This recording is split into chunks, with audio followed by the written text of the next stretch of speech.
Iran और जो Israel और यूएसए की वार है उसका जो है वो 16वें 17वें दिन का जो है वो अहवाल आपके सामने पेश किया जाता है आज। उसमें ये है कि जो ताज़ा जो लेटेस्ट जो न्यूज़ है वो ये है कि जो अली लारंजी थे जो इनकी जो कमान में थे, सुप्रीम कमान में जो है वो जो इनकी काउंसिल में थे और जो टॉप 3 जो होते हैं, जो फैसला साज़ होते हैं, उनमें उनका शुमार होता था और वो उनकी उनकी जो है वो हलाकत हो चुकी है ईरान में, जो है वो ये कन्फर्म जो है वो ईरान की तरफ से न्यूज़ खबर रसां इदारे ने न्यूज़ दी है। तो अली लारंजी जो थे वो थे ईरान की एक फ़ोर्स है बसीज। मैंने आपको पहले बताया था बसीज का काम ये है कि कोई भी जो है वो फैक्टर जो मुल्क में अगर हुकूमत के खिलाफ या किसी बागी यानी आप कह सकते हो कि बगावत के खिलाफ जो है वो ये बनाई गई थी, कोई भी आदमी, कोई भी जो है वो ग्रुप अगर वो बागी होता है, वो हुकूमत के खिलाफ जो है वो अगर ऐलान जंग करता है या इस तरह की कोई कोशिश करता है, तो उसके खिलाफ जो है लड़ने के लिए, उसको काउंटर करने के लिए ये बसीज जो फोर्स बनाई थी। तो उसके ये हेड थे लारंजी, अली लारंजी, और इनकी जो है वो मौत हो चुकी है और ये कंफर्म न्यूज़ है। और उसके बाद ये है कि ईरान ने ये भी कहा है कि उसको मुमकिन है जो उसकी जो पैरामिलिट्री फोर्स है उसकी भी जो है वो काफ़ी हलाकतें हुई हैं। उन्होंने उसकी एग्जैक्ट जो है वो तादाद नहीं बताई है, लेकिन ये है कि उन्होंने भी इस खतरे का जो है वो इजहार किया है। उसके बाद ईरान ने फिर रिवेंज के लिए जो है वो एक सजील मिसाइल है वो भी दागे हैं और काफ़ी जो है वो अटैक किए हैं उन्होंने बेसिस पे जो गल्फ में है, और उसके बाद इसराइल में जो है उन्होंने मिसाइल दागे हैं, ड्रोन अटैक किए हैं उन्होंने गल्फ में और इसराइल में। और उनके मिसाइल अटैक की वजह से, बैलिस्टिक मिसाइल के अटैक की वजह से इसराइल में जो है वो तकरीबन 2 आदमियों की जो है वो हलाकत की खबर आई है। ये नहीं पता है कि वो सिविलियन थे या उनके फौजी थे, लेकिन 2 जो है वो हलाकतों की खबर आई है। ये वहाँ इसराइल के जो है वो बाद जर्नलिस्ट हैं जो CNN के मुताबिक जो है वो उनकी कन्फर्म न्यूज़ है।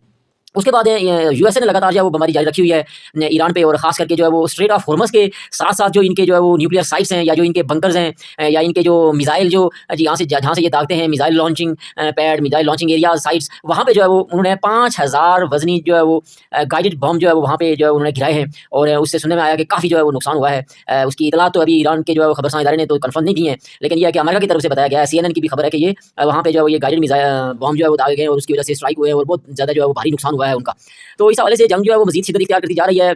रोज़ जो है वो इधर-उधर से खबरें आती हैं कि भई कोई पीस टॉक करना चाहता है, कोई मुल्क इंटर होना चाहता है, कहीं ट्रंप कहता है कि वो ईरान जो है वो पीस टॉक करना चाहता है, ईरान कहता है कि अमेरिका चाहता है, हम नहीं चाहते हैं। तो ये इस तरह की जो है वो इनकी खबरें आती रहती हैं और ये चूहे-बिल्ली का खेल जो है वो इसी तरह जो है वो इनका जारी है। ये जंग बंदी के मामले में, लड़ने के मामले में तो दोनों जो है वो एक दूसरे से ऊपर हैं और बराबर की जो है वो जंग जारी है। तो ये जो चीज़ें हैं, ये जो कि उसने ये कह दिया जंग बंदी के लिए, सीज़ फायर के लिए कह दिया है, और वो कहते हैं कि नहीं जी हमने नहीं कहा है, उन्होंने कहा है। तो ये जो है वो खेल जो है वो इनका अभी तक जारी है। ये इस वक़्त तक सीरियस नहीं हुए हैं और ऑयल प्राइसेस जो है वो और हाई हो चुके हैं, और उसके बाद गैस के जो प्राइस हैं वो बहुत हाई हो चुके हैं। ईरान ने जो है वो कहा है कि जितने भी मुल्क हैं इस दुनिया में वो सब जो है वो हमसे डायलॉग कर सकते हैं। हमसे जो है वो यहाँ से जो है वो अपना तेल ले जाने के लिए, शिप गुज़ारने के लिए, सामान ले जाने के लिए, गैस ले जाने के लिए हमसे डायलॉग करें, हमसे बैठ के जो है वो डायलॉग करें, टेलीफ़ोन राब्ता करें, हम उनके जहाज़ों को यहाँ से जाने की इजाज़त देंगे, लेकिन डिप्लोमैटिक वे से। जो है वो वहाँ पे मुज़ाकरात होंगे, मुज़ाकरात के ज़रिए ज़ाहिर है वो अपनी शराइत जो है वो बयान करेंगे, शराइत रखेंगे। इसी तरह वो उन्होंने पाकिस्तान के साथ भी किया, इसी तरह उन्होंने इंडिया के साथ भी किया, इसी तरह मुख्तलिफ मुल्कों को के साथ उन्होंने जो है वो इस तरह का काम किया है। और जो ऐलान शुदा जो है वो बात जो उनकी ये थी कि भई रूस और चाइना को छोड़ के बाकी सबको जो है वो डायलॉग करने पड़ेंगे।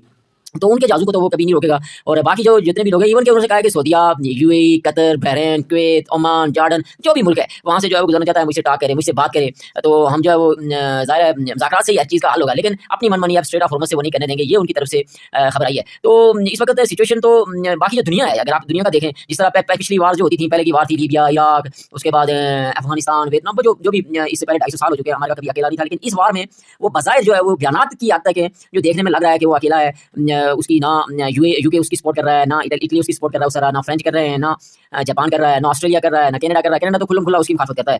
तो सारे जो है वो टाल-मटोल से काम कर ले रहे हैं। सब जो है वो अपने-अपने मतलब के लिए जो है वो इस जंग में जाना चाहते हैं। अपने-अपने मतलब की वजह से जो है वो रुके हुए हैं। सब जो है वो मतलबी हो गए हैं। नेटो ने जो है वो उसका साथ इस वक्त छोड़ा हुआ है, लेकिन ये नहीं पता है कि ये इनकी कोई चाल है या फिर इनके दरमियान कोई सच में कोई इख्तिलाफात हैं, या वो डर रहे हैं, या स्ट्रेट ऑफ हॉर्मज़ में उनका जो है उनकी इकोनॉमी की वजह से उनको भी गैस चाहिए, उनको भी तेल चाहिए।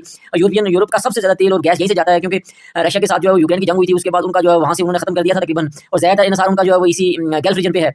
तो इस हवाले से भी बाकी जो लोग भी जो है वो आम पब्लिक जो है वो सेंटीमेंट है, उनको समझते हुए, उनको लेकर भी ये जो मुल्क है वो परेशान है, क्योंकि पब्लिक सेंटीमेंट उनके खिलाफ है, पब्लिक सेंटीमेंट इस जंग के खिलाफ है, पब्लिक सेंटीमेंट जो है वो इस यहूद और नसारा के जो है वो जो जंग वाले जो हैं उनके खिलाफ है, ज़ायनिस्ट के खिलाफ है, अमेरिका के खिलाफ है, और खास करके ट्रंप के खिलाफ है। लेकिन इस सिचुएशन में भी, ऐसे माहौल में भी, ट्रंप ने जो अभी लेटेस्ट जो बयान दिया है, उसने कहा है कि जो क्यूबा पे जो है वो उसने अटैक करने की कोशिश की है, क्यूबा पे जो है वो उसको क्यूबा को आड़े हाथ लिया है। वो कहता है कि हम क्यूबा को नहीं छोड़ेंगे, यानी क्यूबा का इस वक्त उन्होंने सब कुछ जो है वो ब्लॉक किया हुआ है। क्यूबा की जो है वो मुकम्मल तौर पे क्यूबा को ब्लॉक किया हुआ है। उसकी जो है वो हालत इंतहाई खतरनाक है, ना तेल है, ना पानी है, ना बिजली है, ना गैस है, ना कोई और चीज़ है। उसको जो है उसने मुकम्मल तौर पे जो है वो ब्लॉकेड जो है वो है इस वक्त क्यूबा का। और वेनेजुएला के साथ जो आपने देखा कि जो इसने जंग की हुई है ये वेनेजुएला में, उसमें जो पहले जो वहाँ पे दुनिया का सबसे ज़्यादा तेल वेनेजुएला में है, तो उसने वेनेजुएला पे अटैक करके वो सारा कुछ, वो सारी जो ऑयल रिफाइनरीज हैं वो सब अपने कब्जे में की हुई है। वहाँ का सारा तेल जो है वो अमेरिका को जाता है, अमेरिका की ईमा पे जाता है, अमेरिका की इजाज़त से जाता है, अमेरिका का फुल कंट्रोल है वहाँ पे। अमेरिका को किसी चीज़ की कोई जरूरत नहीं है, ना गैस की जरूरत है, ना तेल की जरूरत है, वो सारा निज़ाम उसका चल रहा है और वो जो जिसको देना चाहता है वो दे भी रहा है। वेनेजुएला ने इसीलिए उसने वहाँ पे अटैक किया था। और वेनेजुएला एक ऐसा मुल्क था जो सबसे ज़्यादा तेल जो वो चाइना को भी देता था। अब चाइना की तेल की तरसील भी वहाँ से रुकी हुई है।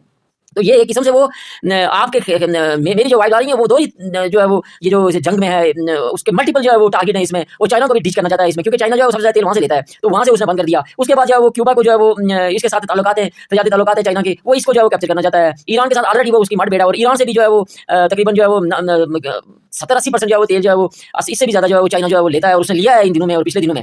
तो वो उसको भी जो है कंट्रोल करना चाहता है, स्ट्रेट ऑफ हॉर्मुज़ को। वो एक तरफ से जो है वो चाइना को भी डील करना चाहता है, चाइना को जो है वो माशी तौर पे कमज़ोर करना चाहता है, चाइना को जो है वो, क्योंकि चाइना में इस तरह का तेल नहीं है, ज़्यादा 10% है या 10 यही कुछ होगा उसके पास। तो उसकी सारी जितनी भी इकोनॉमी है वो इस तेल की वजह से चलती है और वो तेल लेता है इन्हीं मुल्कों से लेता था, वेनेजुएला से लेता था, ईरान से लेता था, रशिया से लेता था। तो ये सारी चीज़ें बंद हो जाएंगी अगर, तो फिर चाइना को जो है वो खासा नुकसान होगा। रशिया से वो कितना तेल लेगा, रशिया कितना तेल देगा, खुद भी उसकी जरूरत है, यूरोप में भी देता है, बाद उसके इत्तेहादी मुल्क है उनको भी देता है। तो ये जो है वो बड़ी मुश्किल सिचुएशन है और बड़ी जो है वो मल्टीपल जो है वो जो ISIS उसमें जंग लड़ रहा है अमेरिका। उधर से ताइवान का सिलसिला भी है, उधर से साउथ कोरिया के साथ भी जो है वो अटका हुआ है। और जो उसने वहाँ से डिफेंस सिस्टम जो है वो साउथ कोरिया से इधर लाने की कोशिश ला रहे हैं, वो इधर ला चुके हैं इधर गल्फ में। तो वहाँ से जब डिफेंस सिस्टम लाया तो वहाँ पे जो है वो मिसाइल अटैक हो गए नॉर्थ कोरिया ने किए। तो वो एक किस्म का साउथ कोरिया जो इस वक्त जो है वो नॉर्थ कोरिया के आगे फेंक दिया गया है, वो बिल्कुल जो है वो हिलने के काबिल नहीं है। और इस वक्त उनके जितने भी टारगेट है वो उसके जो है वो नॉर्थ कोरिया के जो है वो नीचे है। और नॉर्थ कोरिया जो किसी भी टाइम कुछ कर सकता है, वो कुछ भी कर सकता है, क्योंकि वहाँ पे डिफेंस सिस्टम है नहीं, तो उसके वजह से मिसाइल को कौन रोकेगा। बहरहाल ये है कि अमेरिका ने वहाँ पे भी जो है पंगा लिया हुआ है। तो इस हवाले से अमेरिका तकरीबन इस वक्त दुनिया के जितने भी जो है वो कोने हैं उस पे उसने अपनी जंग जो है वो शुरू की हुई है। उधर से ग्रीनलैंड, आइसलैंड को भी जो है वो लेने की कोशिश कर रहा है, नेटो के साथ उसका जो है वो पंगा है, नीदरलैंड के साथ उसने पंगा लिया हुआ है, कनाडा को जो है वो कहता है जी मेरी स्टेट है। तो ये सारी चीज़ें जो है वो इस वक्त पूरी दुनिया में जो है वो जो है एक सेंटर पॉइंट जो है वो अमेरिका पे आके रुकी हुई है और इसराइल पे आके रुकी हुई है। इसराइल जो है वो लगातार बमबारी कर रहा है ईरान पे भी, और उसके बाद जो है वो जो उसका सबसे बड़ा टारगेट जो है वो है लेबनान। लेबनान पे जो लगातार स्ट्राइक कर रहा है, लेबनान पे जो वो जमीनी कब्जा कर रहा है, लेबनान की जो उसकी जो साथ में जो बॉर्डर लगती है वो लगातार जो वहाँ पे अपने टैंक लेके अंदर घुसा हुआ है, आस्ता आस्ता करके थोड़ा करके वो वहाँ पे कब्जा कर रहा है। और वो कह भी रहा है कि ये दूसरा गज़ा बनेगा लेबनान अगर हिजबुल्लाह जो बाज ना आया। हिजबुल्लाह ने भी कहा है और लगातार रॉकेट दाग रहे हैं, लगातार रॉकेट मार रहे हैं, लगातार जो वो लड़ रहे हैं और ईरान जो है उनकी सपोर्ट कर रहा है। इधर से यमन में थोड़ा सा जो है वो इस वक्त उस तरह की सिचुएशन नहीं है जिस तरह पहले जो शुरू में जो सबसे प्रॉक्सी में सबसे पहले जो है वो यमन उतरा था। यमन ने बहुत हलचल मचाई थी, यमन ने रेड सी बंद किया था, यमन ने इनको जो है नाक चने चुबा दिए थे। लेकिन इस टाइम जो है वो यमन जो है वो खामोश है, वो उस तरह की कोई उसकी जो एक्टिविटी नजर नहीं आ रही है। ये शायद इनकी प्लानिंग हो, ईरान की इसकी प्रोसेस की प्लानिंग हो। अभी उन्होंने हिजबुल्लाह को जो किया हुआ है, लेकिन हिजबुल्लाह पे तो लगातार अटैक इजराइल कर रहा है। तो देखते हैं कि आगे आने वाले वक्तों में क्या हो सकता है, क्या इस पे जो रद्द अमल होगा, इसके लिए बड़ा मुश्किल है कुछ कहना। गल्फ रीजन की अगर बात करें आप, तो गल्फ रीजन में ये है कि इस टाइम तक यूएई में जो है वो फजीरा में जो है वो अटैक हुआ है वहाँ पे ऑयल रिफाइनरी पे। तो उसके जरिए जो वहाँ पे जो है वो आग लगी हुई है और वो अभी तक काबू नहीं पाई जा सकी है। बहुत ज़्यादा आग लगी हुई है वहाँ पे उसकी ऑयल रिफाइनरी पे फजीरा में। और उसके बाद यूएई वालों ने ये कहा है, उसके खबरसार इदारे ने जो खबर दी है कि बनियास का एक इलाका है, वहाँ पे जो है उन्होंने क्या किया कि यहाँ से बैलिस्टिक मिसाइल लेके मारा गया था ईरान की तरफ से। उन्होंने उसको वहाँ पे इंटरसेप्ट किया और इंटरसेप्ट के जरिए जो मलबा गिरा है, तो उस मलबा गिरने की वजह से जो एक यूएई का ऑफिशियल, एक यूएई का जो है वो शहरी बनियास के इलाके में जो है वो हलाक हो चुका है। दूसरी तरफ अगर आप देखें कुवैत में, तो कुवैत की जो अथॉरिटी उन्होंने बताया कि उन्होंने 14 कुवैती नेशनल जो है वो पकड़ लिए हैं और उसमें 2 जो है वो लेबनीज नेशनल भी शामिल हैं जिनका ताल्लुक था हिजबुल्लाह के साथ। वो हिजबुल्लाह के साथ मिलकर जो है वो गल्फ रीजन में जो है वो अटैक करना चाहते थे या उनके कोई मामला थे, वहाँ से जो उनको खबरें देते थे, क्या करते थे। बहरहाल ये एक जासूसी का एक नेटवर्क था, उन्होंने पकड़ा है कुवैत ने।